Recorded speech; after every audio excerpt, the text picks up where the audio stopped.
Welcome to Season 2 of the Project Hope podcast. I'm your host, Jennifer. As many of you know, I am a cult survivor myself. For anyone interested, you can hear the story of how I got in and how I got out in Season 1, Episodes 1 and 2. The beginning of this year, 2023, actually marks my 11 years of being out, and I am so super grateful for the ways my life has unfolded since.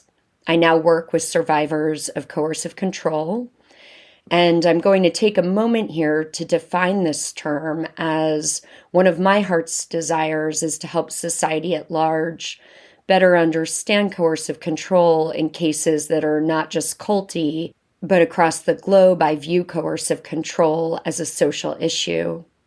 It's at the heart of cases where women and girls are murdered. We find coercive control in one-to-one relationships that are intimate, in gangs, sex trafficking, and cults of all types. I have a master's in the psychology of coercive control, and I'm just beginning a new element of my career as an expert witness for legal cases that involve coercive control. As a certified clinical trauma professional, I work with survivors. I'm especially excited to be offering a group survivor program for cult and religious abuse recovery. So this is not a support group, but rather a healing program. It's based on my certification in the incredible work of Dr. Jilly Jenkinson, who gathered decades of research on survivors to create a body of work that I would consider to be the most comprehensive and flexible approach I've come across in this field. We will meet every other week for 6 months, and registration will open in February of 2023 for those interested. Lastly, I am also a research associate at Salford University and explore topics related to coercive control. So let's jump back into a basic understanding of coercive control before I introduce the next episode. Coercive control is a strategic pattern of behavior designed to exploit, control, create dependency, and dominate. The victim's everyday existence is micromanaged, and their space for action, as well as potential as a human being, is limited and controlled by the abuser. Initially, the victim may be drawn into the relationship with love bombing and charm.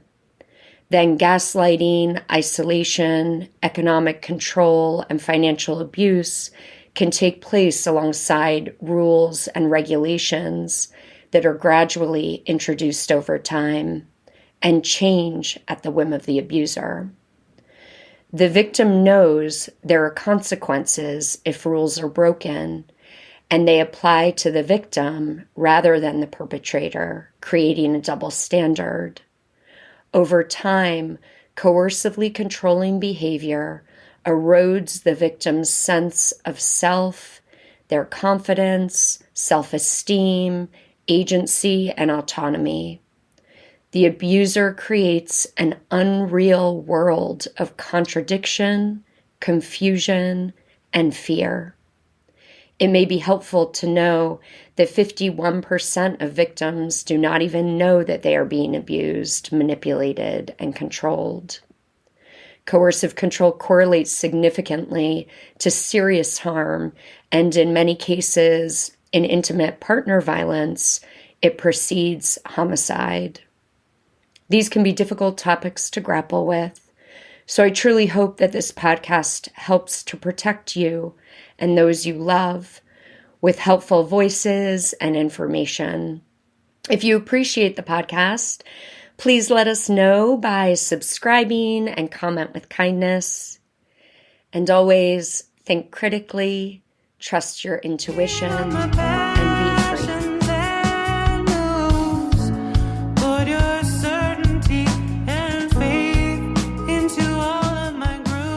Marc-Henri Sandoz Paradella is a writer, mentor, therapist, theologian, and teacher of meditation and tarot. He graduated in theology from the University of Geneva in 1987 and was a pastor for 15 years. Then he radically reoriented his life. Years later, he fully realized and dealt with the toxic dynamics that had been imprinted within him by his upbringing and religious commitment. He now dedicates most of his time to writing, individual counseling, teaching meditation, yoga nidra, and tarot. He is also the author of a book entitled Toxic Jesus, My Journey from Holy Shit to Spiritual Healing. It's available on Amazon, and the link is in the show notes. You'll hear some of my thoughts and feelings about the book during our interview, but I wanted you all to hear the write-up for the book in case it's something you might be interested in. Toxic Jesus is a thought-provoking book rooted in the author's deep personal experience. It shows how every religion can become toxic and promote shame, guilt, and repression. It exposes how the poison of toxic spirituality hides behind religious façades and affects every person exposed to it. Finally, it guides you through the path of recovering from the damage caused by toxic spirituality. Through this book, you will discover how to discern and address the influence of toxic spirituality in your life, how toxic spirituality is affecting your connection with yourself, with others, and with reality, how to create a more intimate and tender relationship with yourself, how to regain full access to your intuition, strengthen your self-confidence, and experience renewed life energy, how to build a free and non-religious spiritual experience that provides you resources with which to face the challenges of life, rest, and find peace, even in the midst of difficult circumstances, and a sense of purpose rooted in your innermost being. So this was a book that deeply impacted me. And for those in particular who are unpacking spirituality, this will provide you with a compassionate way to consider, evaluate, and relate to spirituality with a perspective that honors your wisdom and inner life unfolding in a way that is supportive, natural, and personal to you. I sincerely hope that you enjoy this interview as much as I enjoyed meeting Marc-Henri, a voice of hope and thoughtful considerations that shine both through his book and presence. Welcome, Marc-Henri, to the Project Hope podcast. It is an absolute pleasure today to have you with us. Thank you so much. So I thought we could just begin, if you don't mind giving the audience a little bit of a history of kind of the environment, perhaps, that you grew up in, a little bit around the family unit. Yes, I will try to make it short because it's so many things to say about that. But I was raised, in a kind of, in the beginning, moderate, conservative, evangelical family. And years after years, I've seen my parents, and especially my father, embracing more and more this worldview typical of evangelical Christianity. Yeah. Something I need to say is about my parents' background, because both of them were deeply traumatized in their own family of origin. And part of the trauma that they had to endure was around the war. They both went through the Second World War when they were children. Yeah.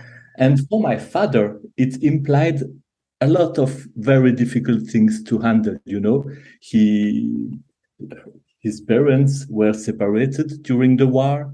He had to face a lot of insecurity. He was separated from his mother during weeks and even months sometimes. And I say it because later in my life, I began to understand why it was so important for him to stick to this comfort of religion. Yeah. And for example, he was so obsessed with the events around the rapture of the church and the end of times and the reign of the Antichrist and all the horrors that were supposed to happen in this moment. And in the same time, he was so obsessed by demonology, by this idea that there is a kind of upper dimension full of mysteries and full of terrible things. And in my, I realized later that he was really projecting all his fears, all his terror, all his abandonment, all his anger into this spiritual realm. And it was especially the case for him. I could speak about my mother too, but it was more important for him. And as a child, I was the elder one, and I could feel in some way how much fragile they were and how important their religion was for them. Well, and it's so interesting to me that you say that you could somehow feel into that as a child, because it really shows you how real that translation, that transfer is from parent to child, where it's so unspoken, and that it's so something that's detected really on sort of a different level beneath the surface. And it strikes me in particular what you say about your father, because really in the book, when we're introduced to him, you can tell from the outside, in fact, it would seem to me that he would be perceived as actually quite an authoritative figure and very strong and confident and all those things. Yeah. Yes. And it was totally the way he was appearing to people. And he was, the director of a gymnasium, and he was very imposing. He was very strong. He was a big bird, and he was preaching in the church, and everybody was turning to him for advice and for counseling and so on and so on. But he was struggling with deep depression all his life, but he couldn't face it himself. It was too difficult for him. He was trying to repress it as much as he could. Yeah. And when as an adult, during therapy and during extensive and long-term therapy, I could connect with the child and the teenager I was at this time. I could really feel how much I was perceiving this insecurity and this anxiety and this depression and this fear of life. And, as the elder son and as, in families, we take roles. Yes. And I really definitely took the role of the one who is supposed to protect the balance of the family. And I embraced this evangelical faith as strong as I could, because I felt it was essential for the stability of the family. Oh, yeah. And as a result, I even became a pastor myself in an evangelical church years later. And in the same time, I had a kind of longing for the divine that was very authentic. Yeah. Both were mixed, but it took me years and even decades after I left the evangelical church to reclaim this longing and to separate it from all the toxic beliefs and worldviews and so on. And, in the family, we take different roles. My sister, who is 2 years younger than me, she took the other role. She took the role of the black sheep. And she in a way, dedicated her life to show that everything was not so pretty and all right, that it was looking like, and she became schizophrenic. Yes. Yeah. Yeah. Yeah. And she really expressed the disease and the illness and the deep unhappiness of this family. Ah. Yeah. It is really, and I want to kind of refrain from going really into the book because we'll definitely get there. But of course, some of these stories are interwoven.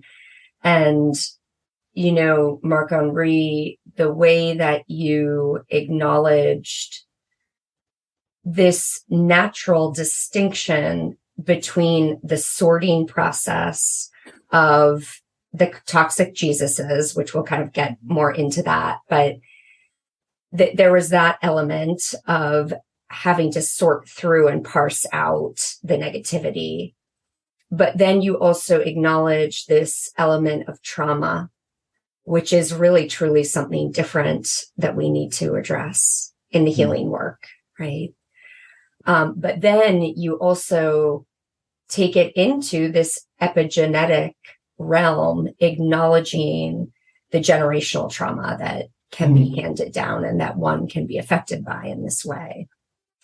So it's really, it's a very, the way that you have shared this really unfolds, I think, this compassionate understanding and read on how these things actually kind of happen. And I think the way that, and again, I'm going to try not go into it, but the way that you go into each of the toxic Jesus personalities and the structure around it and how it was formed and how it unravels is, I think that this book is really going to be so helpful for so many people in this particular way, that you really take a deep dive so that we can connect in our own way to the journey that's happening there, that essentially anybody can take. And it may just look a little different, right? Like my flavor of the toxic Jesus, I might have 7 ones that are slightly different, or 2 that are slightly different, and 5 that are exactly yours, you know? So it's really quite an incredible way, I think, to present this material and to allow us to kind of journey with you through your history as you enter and unfold into these different phases. It's really, I think it will be just helpful for so many. So, okay, that was my little segue. I do go down the long and windy road at times, but I will land back where I was supposed to. So do you mind sharing with us a little bit about your relationship with your mother, father, sister, what the current kind of status is, if there is one? Okay. You know, my father passed away several years ago. Yeah. And I must say that he passed away quite peacefully, which was beautiful. And we could have some kind of connection before that. And, you know, I felt that something in him had softened. I don't exactly know how and what, but, you know, when I left my job as a pastor and the evangelical church, they were, both of them, my mother and my father, they were okay, comprehensive, but for them, it was, okay, we have to pray for him so that he doesn't go to hell at the end of his life. It was as clear as that, even if they were not saying it this way, because they were polite and very cautious in the way they were speaking. But, you know, that's something very strong in evangelical cycles. You've got the way you talk with people in the world, and you've got the way you talk with people in the church, and it's very different. Yes. So I was saying that very strongly. Yeah, and become one of the world, and I had the soft version of the yes. Like evangelicalism light. Light, evangelicalism, sugar coated, so that it doesn't make people fly away. Right. Screaming. Right.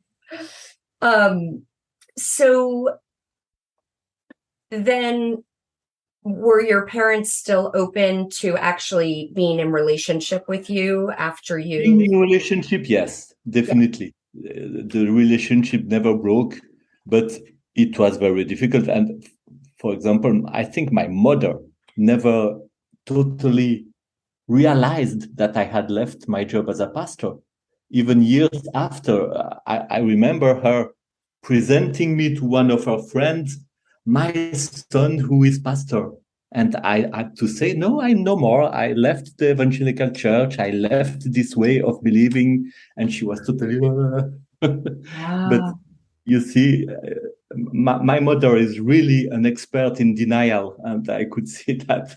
Well, that was interesting. That's what I was going to say, and then I refrained because I didn't want to be diagnosing here. But with what you said in the book as well, it's like, oh, that trait that you kind of brought in of her denial continued. I am totally. Yeah. And of course, as you address, it's really simply a protection that's serving her system to keep her world together, Yeah.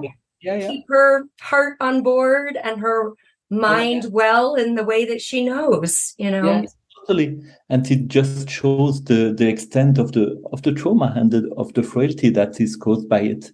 Yeah. Yes. And sometimes for some people it's too late to hope to change that. Yeah. Now she's almost 90 years old, and okay, I just take her as she is. Yeah. And I know that I have to put some boundaries. If I stay with her more than 1 hour, it begins to affect me too much. So I keep it short. Yeah. And, things like that. Right. Exactly. Well, thank you for sharing that, because I think, again, it's always helpful for our audience to hear different experiences, because this dynamic can just be so painful and so difficult when there are schisms like that. And to just hear a little bit about how each one, how each family sorts through that is always quite fascinating, because it's never the same, is it? Right? Because you always have different individuals in the mix. Yeah, but definitely distance was really necessary. Yeah. And quite a lot of distance. Yeah. And so then did you find that it was kind of in your later years that you were able to, spend more time or connect with them? Or has it been consistently kind of distant? It's consistently difficult. Yeah. With the aging process, I see my own compassion and respect and gratitude for what they could do with what they had. Yes. And I'm aware that they did their best. Right. Yeah. Yeah. Which doesn't mean that they didn't harm me and traumatize me and reproduce how can I say that? I received a heritage from them, and there are some very good things and a lot of death and poison and things that I have to deal with. Yes. With my own responsibility and agency. Yes. And so I just want to say right here for the audience that the book, again, is really, honestly, I could call it kind of like a masterpiece in the unfoldment of the healing process. And also because you give it to us over a number of years. Right? It's not like you went through one thing over the course of a month and went on some nice retreat and bam, it was done. I mean, we know retreats played a role, but right, this is a very thorough process that happens in many stages and with many depths of realization that are really incredible, because it's so natural, Marc-Henri. I think that's what I really felt in your process. It was so of you and natural in that way. Yeah, thank you for telling me that, because that was one thing that was very important for me in writing this book.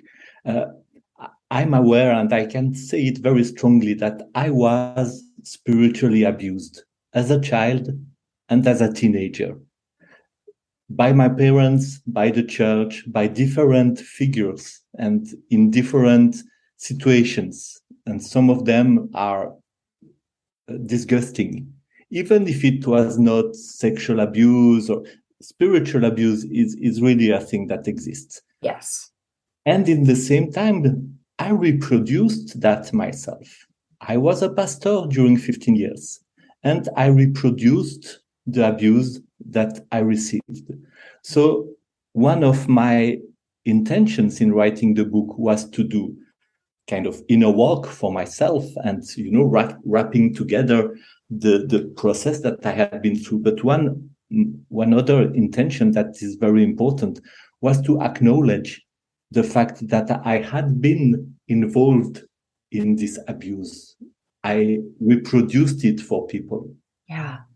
Even if I was sincere and sometimes loving and kind of a good pastor, but yes. I know very specific situations where I reproduced this kind of abuse that I had received. So I wanted this book to be a way of making amends for that, and offering my own process of turning the poison into nectar. Yes. To people, so that they can do the same thing, or be inspired to do the same thing for their own process and their own situation and life.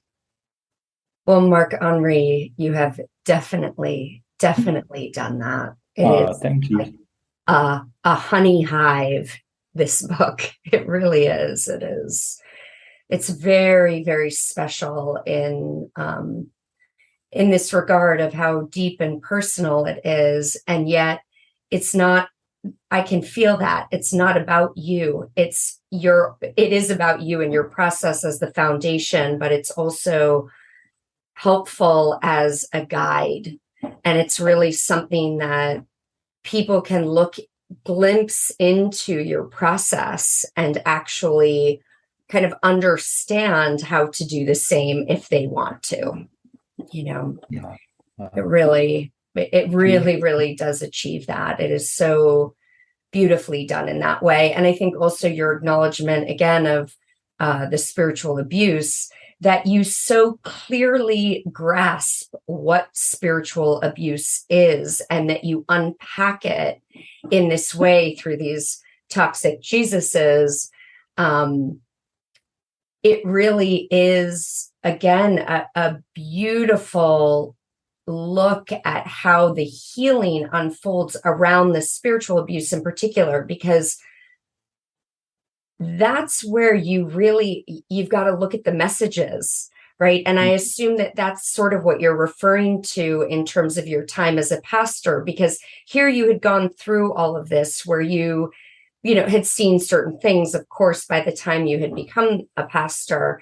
And now here you are giving to others. So you're already conscious of giving in a healthy way, right? Like even with that framework of I want to give in a healthy way to this congregation, what I hear you saying is almost, and correct me if I'm wrong here, are you saying that it was almost unavoidable with whatever was unresolved about your history, but then also teaching from those messages and the text that you have to in some way teach from the toxic Jesuses that you knew, because those hadn't been unpacked yet. And really that happens just through the words and some of the messages of the Bible. If you aren't conscious of the antidote to those messages, then the preaching of them regardless is going to do some damage, right? Like it's going to create some shame. Yeah. It was one of my first basic unpacking really at the moment where I was leaving the church, it was one of my reasons for leaving the church and leaving the evangelical faith. Yes. I was beginning to realize that all my message and all my church's message was about love, grace, freedom. Yeah. But what was hiding under love, freedom, grace was fear, hate, and separation. Yeah. And I began to realize that little by little, very, very slowly, very cautiously, but I began to face that. And I began to face my own suffering as well. And this together made me realize, okay, something is wrong. And I need to go deeper into this questioning. And if I keep being a pastor, I won't have my personal freedom to go deeper into this questioning because my role is going to trap me. Yes. So I decided to give my leave and to go away. Yeah. Yeah. Amazing. I mean, and then the journey and the reclamation is just also, this is something that is quite unique, I believe, to your story. And one of the reasons I think it will be so healing for so many people, because as I'm sure you've encountered at this point, Marc-Henri, as you've met others, surely, who have had, similar backgrounds or experiences where it can be so difficult and confusing to unpack. Mm-hmm. And so I really love the sort of structure that you have created for us around these toxic Jesuses. So perhaps now's a good time to ask you to just share a little bit about kind of conceptually even how you got there and sort of what that is. It's a strange story because I need to talk about the circumstances that led me to this discovery. Please. Trauma has consequences, and trauma affects your whole life and your body.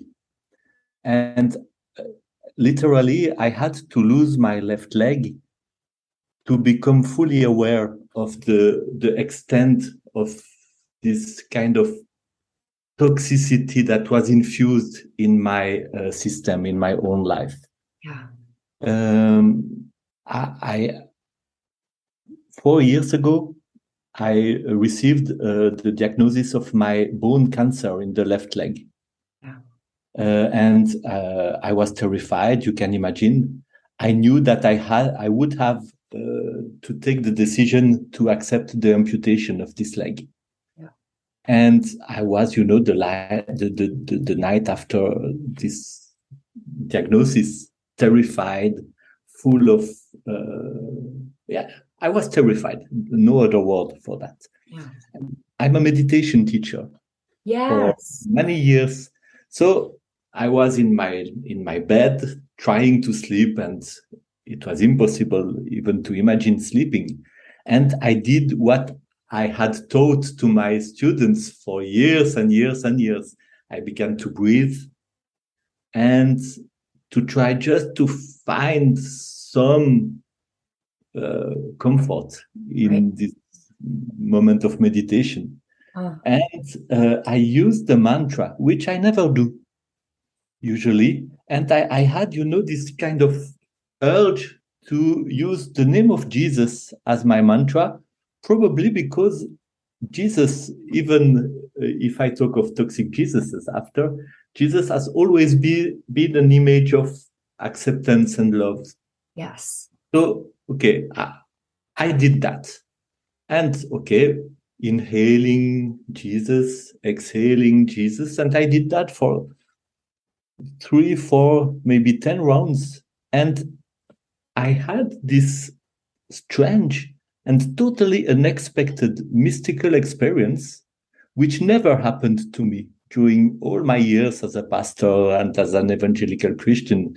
And okay, so I was invaded by a kind of total peace of mind. And I was just knowing that I was not alone in this situation. Yes. And I had this image that I was, in the eye of the hurricane. Mm. It was the most beautiful experience I ever had. And it gave me the confidence and the courage to face what I was going through. And let me be very clear, it didn't suppress anything of the difficulties. Yeah. The fear was still there, the terror was still there, the anxiety, the sadness, the anger, all this range of very difficult emotions. But I knew I was not alone to face it. And it gave me a place from where not to suppress, not to repress, not to ignore my emotions, but to be with everything and to embrace everything. And during 2 years after that, I couldn't speak about this experience without crying. Yeah. And it gave me, a place to which I could go back every time it was necessary. The day after, when I had to tell the doctors that I was okay with the amputation, 3 days after, when I had to go through the door of the surgery room and let them put the mask on my face, and when I woke up without my leg, and during the months of training to live with one leg and use my prosthesis, and a lot of very, very, very difficult moments, and the fear of losing my wife, the fear of it being too much for her, the fear, a lot of things that were very, very difficult. I had this place and this certitude that I was not alone. Yes. And 1 month later, after the amputation, I was in a group of therapy that we had planned years ahead with my wife. Yes, this is wild that you hop on a plane. Yes, that was wild. But okay, I was recovering better than expected. Yeah. So we jumped in the plane from Geneva to San Francisco. And as you call it, the grace of these moments, right? Yes. And we did well. Because in this group of therapy, I was with all that. And I had a place and people around me to let me talk about my past in the church, which I had never done before, except some parts of it in individual therapy sessions. But here it was very, okay, everything was going together. And I could remember of one situation of abuse, which was when I was 10 years old, and I was supposedly healed from a disease that was in this leg that was amputated. A lot of very difficult things. Yes. So, okay. And, in a moment, I had the toxic Jesuses. It jumped into my face. Yeah. It was a bit like when you've got a big rock in the ground and you pull it and the light comes and you see all the little disgusting worms and insects crawling in terror because they hate the light.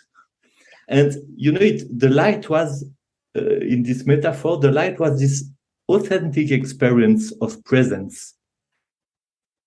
And the crawling animals were all the toxic Jesuses. I was really, literally seeing them crawling in my past experience. I was seeing the Jesus, the misogynist. I was seeing Jesus that encourages passivity, the fatalist.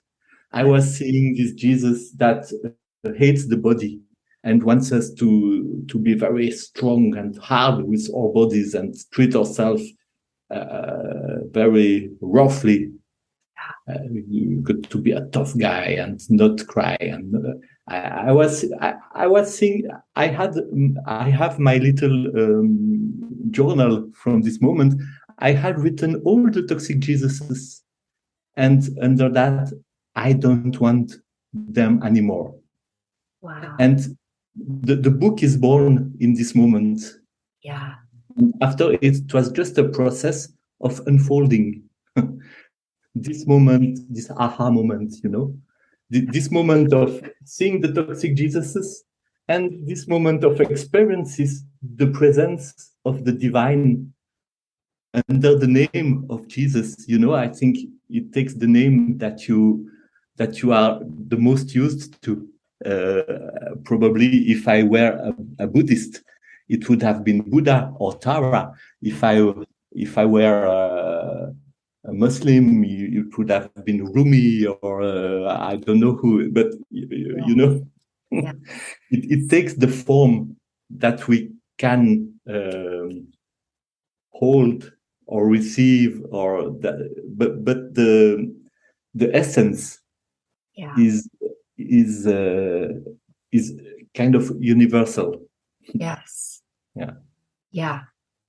Yes. And I think, just to speak to that in terms of our audience, I think that's the other element that I was really feeling in terms of, especially for people who have been born in and raised. Yeah, I guess I was just feeling how this book will so help to show up and give people a little something to attach to that they can then move into their own process with. Again, just in sort of the brilliant way that you've written this book, I think the other thing that I really appreciated was that with each toxic Jesus, you describe what that is. You describe how you got there and what that is to you.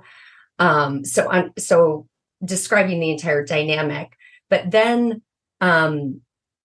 not only do we get to sort of see some of your experience, but then it's very interesting with some of these, you have also gone into and given us some of the history of perhaps why and how this toxicity was kind of born into the church, or why the pastors have taken this message and rolled with it. And in particular, I found it very interesting how you described, I think it was the Jesus the Punisher, where you describe a little bit also of kind of the evolution of sort of self-flagellation in the church. And also, again, you're so balanced in it where there is, there could potentially be a beauty to something like that, but which is kind of, how the church might teach it. But, when with that particular example, I have to say, I thought very much of Mother Teresa's sisters.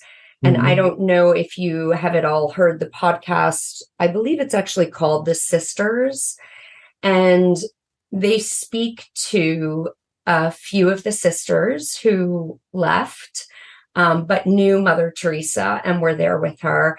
And I recalled that in one of those stories, one of them very much talks about the experience of having been in the monastery for a period of time, and at night hearing a strange noise happening that was kind of rhythmic, realizing that the sisters go into the bathroom and self-flagellate.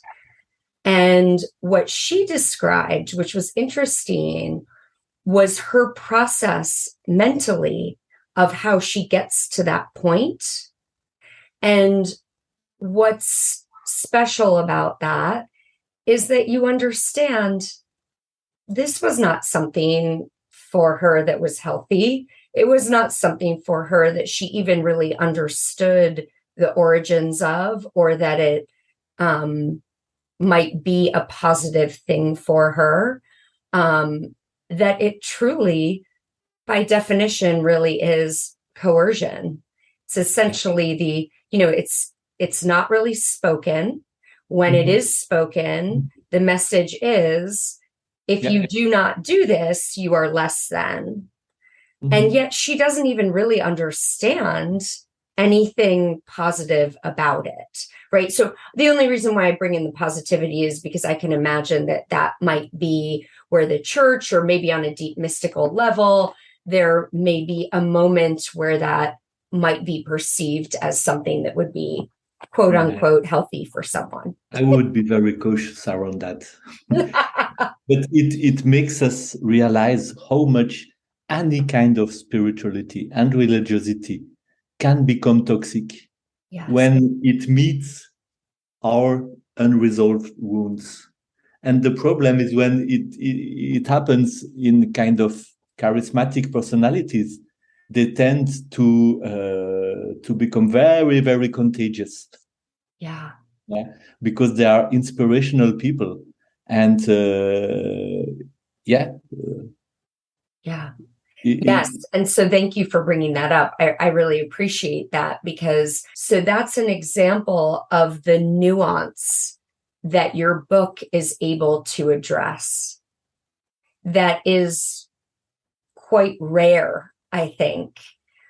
It's sort of like you find books, I think, Marc-Henri, that either describe and break down the ways in which these things happen, the tactics in which they happen, the group environment that creates the manipulation, all of that.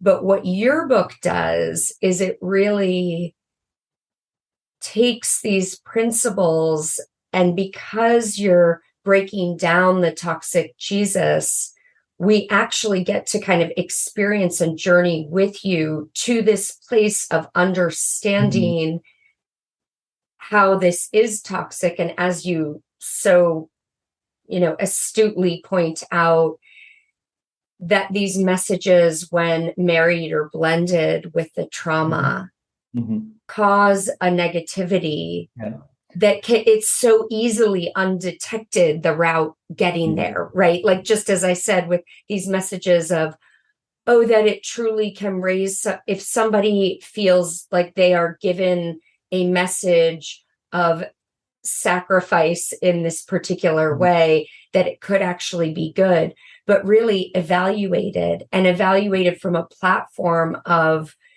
true freedom and love and care. We get to see that is not necessary. I'm so I love spirituality and I love mysticism, and part of my work with my clients is kind of being a spiritual mentor, I would say. But in the same time, I trained myself as a psychological counselor as good as I could, and I go on in my own therapeutic process, because that's a strong conviction for me. You cannot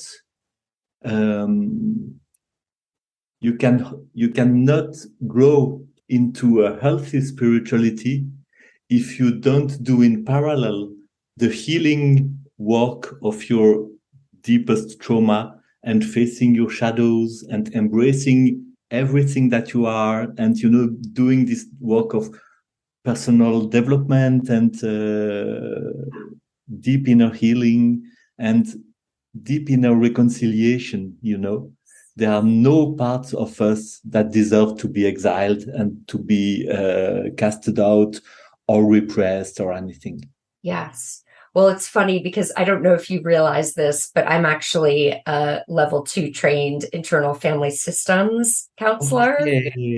And I heard and sort of felt those principles. My wife works a lot with the inner family system. I wondered, because it's really beautiful that in your process, as you're expressing things and the way that you come to really embrace these different parts of yourself and the different ages of who that was, and helping that young man to be heard and understood and given a voice and needs addressed by you. And that work was, it really is, it's incredibly deep, incredibly compassionate, incredibly loving. And I really could sort of feel the waves of that throughout your book. So I wondered.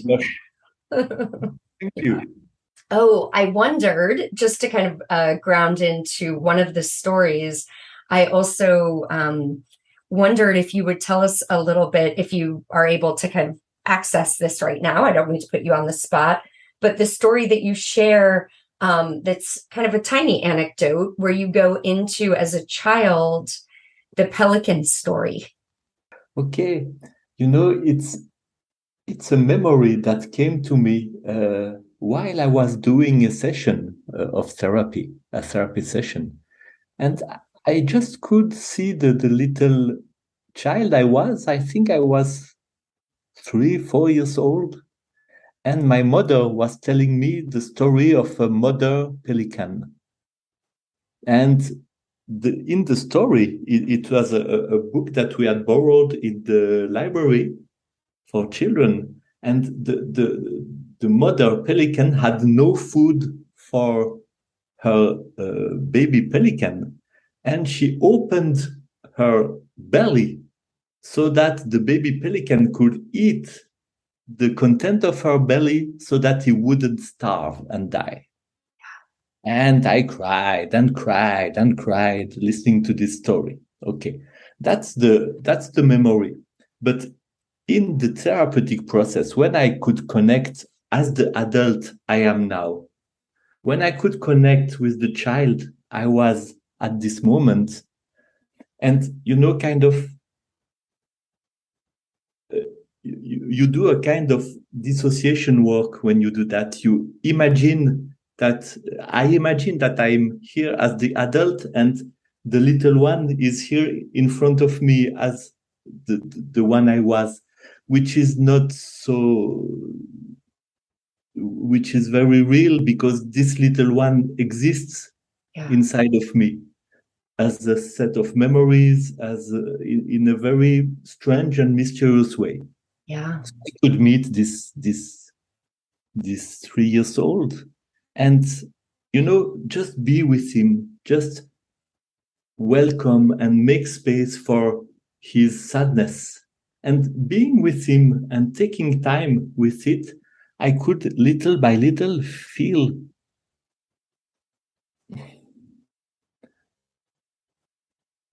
this sadness was not about the story only. yes. It was about the little child perceiving his mother's how could I say that? His mother's inability to live by herself. She had to be, she had to sacrifice herself for the others in order to feel that she had some value and some some space to be here. Yeah. And I realized that the child I was very sad, not only because of the story, but because he was perceiving something of the deepest wound of his mother, and how much it was there was something horrible in this perception. I could give the world to have had a mother that were connected with her needs and able to live for herself. And I had a mother who needed the other to need her. Yeah. And she couldn't exist for herself, which is an horrible trap for the people around her, because I needed to stay dependent, to stay little, to stay small, to stay needy, to stay without any kind of power, so that she could feel her own power, her own permission to be here. And even now, if I have to put some boundaries with my mother, it's the only person that makes me feel I'm handicapped. Usually the people around me, they are quite surprised of the fact that I'm really able to live my life with dignity. And they don't think so much of me as a handicapped person. And same for me. Yeah. I live with the handicap. It's difficult to live with one leg. I'm sad, I'm angry very often. But in the same time, okay, I feel my dignity and I feel my agency. Yeah. But it's so obvious that my mother needs to bring me in a subtle way in this place where I would become needy, unable, and Dependent. in a way she's very comfortable with the fact that I'm handicapped, and I'm not comfortable with her letting her bring me in this place, which often makes that okay, I need to have some distance and not to stay with her too long, because it's stronger than her. She doesn't realize even that, but it's very, very clearly the case. Yeah. And it was when I was 3 years old. It took me years to learn just to wrap up my shoes, because it was so good for her to do that for me, And I think I was feeling that and agreeing with her demand, with her unspoken and unconscious demand. Well, and it's horrible, it's very, very difficult to cope with that kind of codependency. Yeah. And especially as a child. Problems for my sister as well. Oh, yes. Right. As you can imagine. Yes. And as you point out in the book, also just as a child, we have a need of dependency on the parents. Yes. We depend on our parents. We die if we cannot depend on our parents.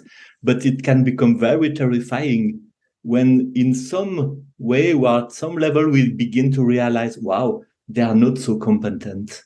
Yes. Yeah. Yeah. Oh, my mother is a bit crazy. My father is a bit terrified by life. What can I do with that when I'm 5 years old?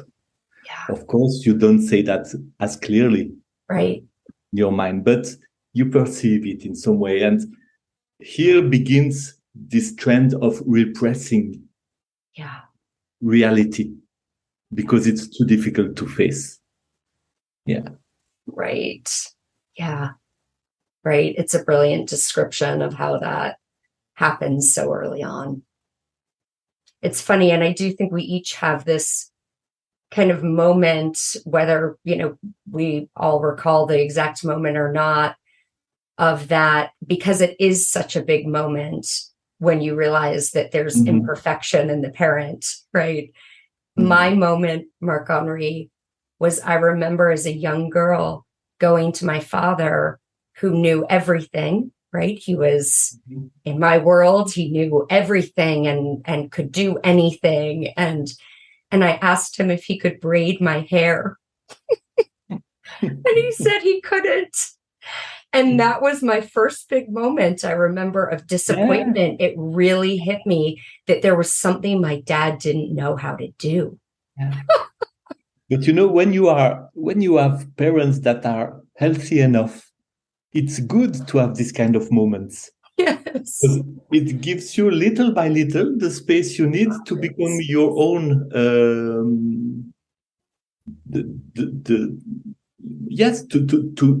to find your own agency. The autonomy, right? Yeah. The sense your of autonomy, your sense of being able to cope with your life. And in the same time, little by little, to realize that, okay, reality is difficult, life is tough, shit happens, and you have to do your best, but there are some things that you don't control. And, to little by little learn this place that we have on earth. But when there is a toxic and unhealthy environment, you need to cancel that and to protect yourself from that as strong as you can. And it can become very rigid. And religion and fundamentalism are very efficient tools to do that. Yes. Even if they trap you in something totally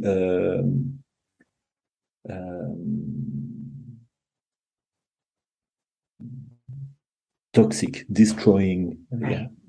Yeah.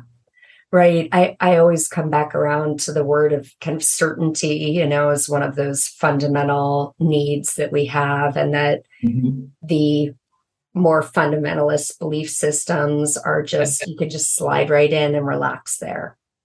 Yeah.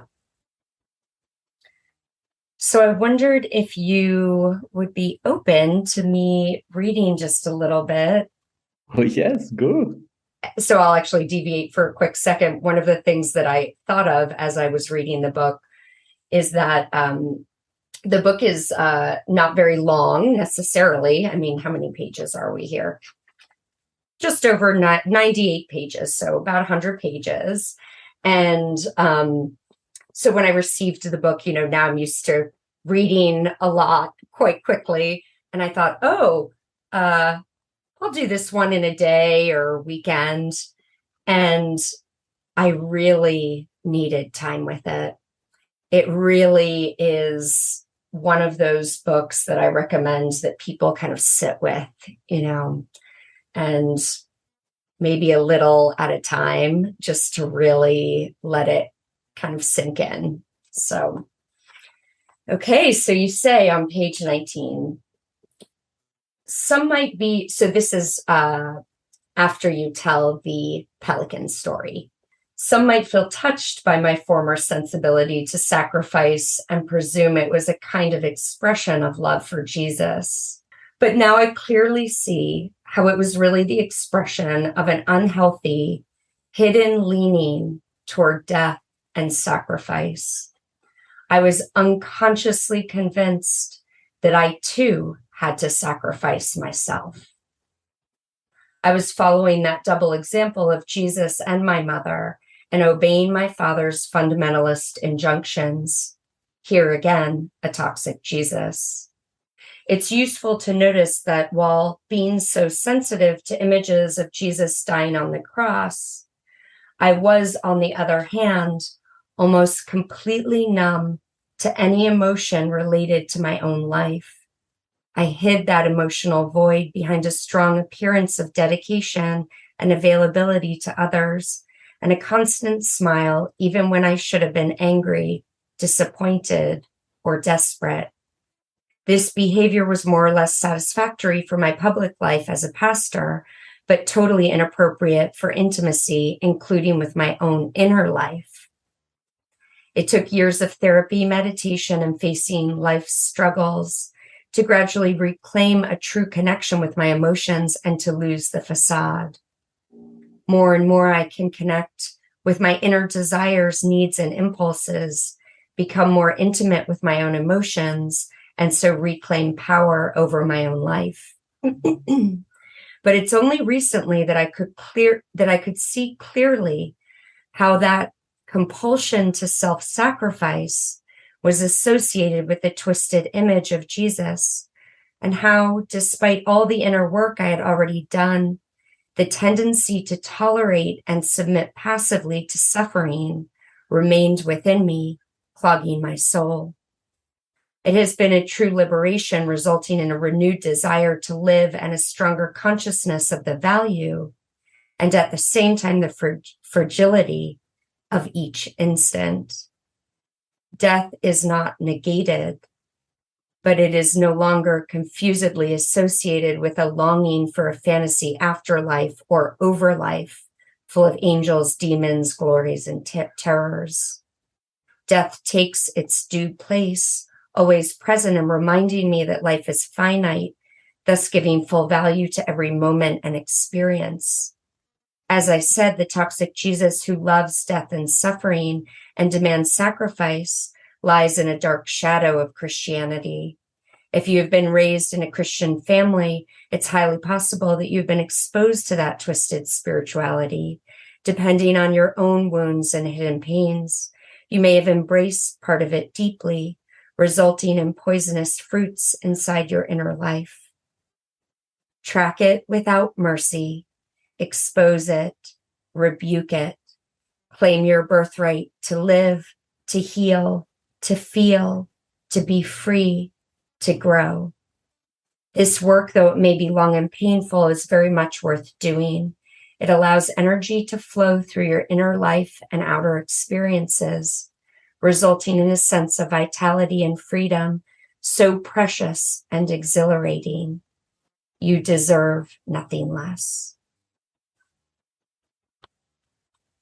So I hope that's okay that happened in my voice, but I wanted readers to just... It's very touching to hear it through your voice. You know, I'm used to read it myself, but it's the first time I listen to somebody reading it for me. Wow, I agree with what I've read. Yeah.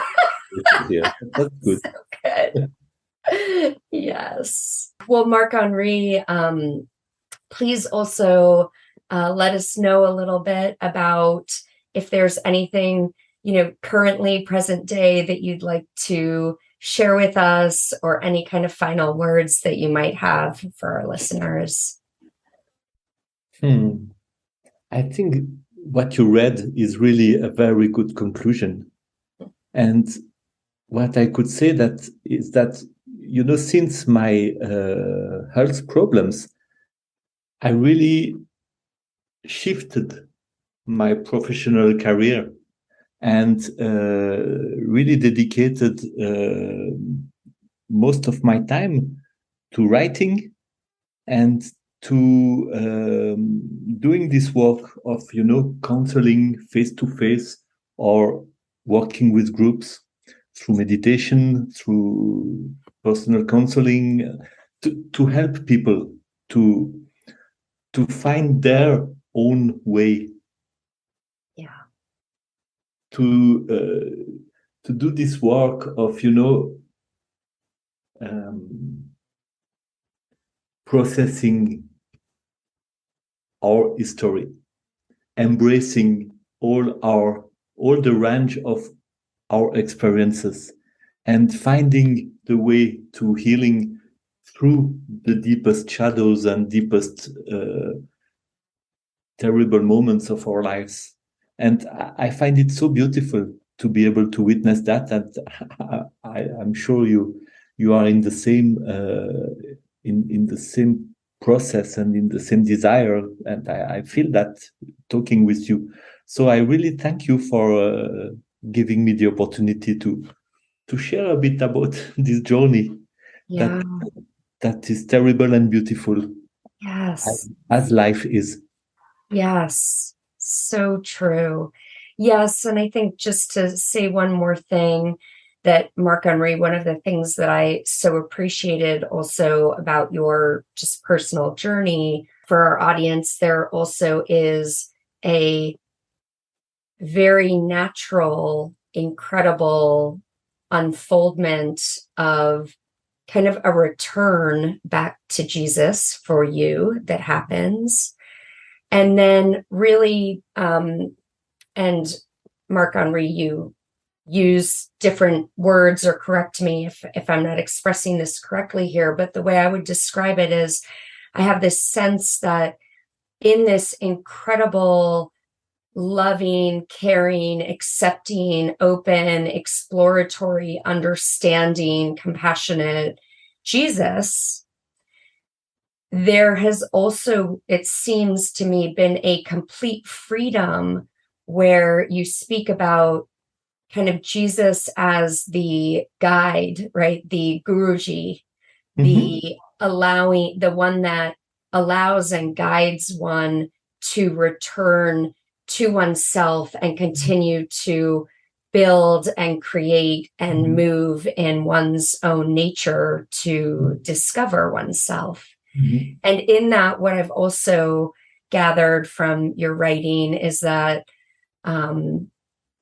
that there's this place that I personally very much appreciate and honor, which is kind of this space of holding open complete exploration of spirituality that comes from the natural inner movement and answering really to oneself. And so, as you say, this can show up by exploring other religions, philosophy, science, totally. history, psychology, right? And this is, and so I so appreciate kind of this perspective, because there is a world that is open to all of us who have been through these experiences of being so limited in our understanding and beliefs. Actually, you are talking about my second book that I'm finishing right now, and the title is Sacred Introspection. Oh, amazing. Oh, I'm so excited. Beautiful. Wonderful. Wonderful. Well, hopefully I will get to reconnect with you when that happens. I hope so. Amazing. Thank you so much for being here, Marc-Henri. Such a pleasure to have you. Yeah, me too. And knowing you, and all the best for your work. Thank you. For your life. Thank you. We so hope that you enjoyed this episode, and please stay tuned for part of Leaving the Cult, the season 2 song written by Jaya Suri. And for all things related to Jaya, her music, ways that you can support her, check out the show notes.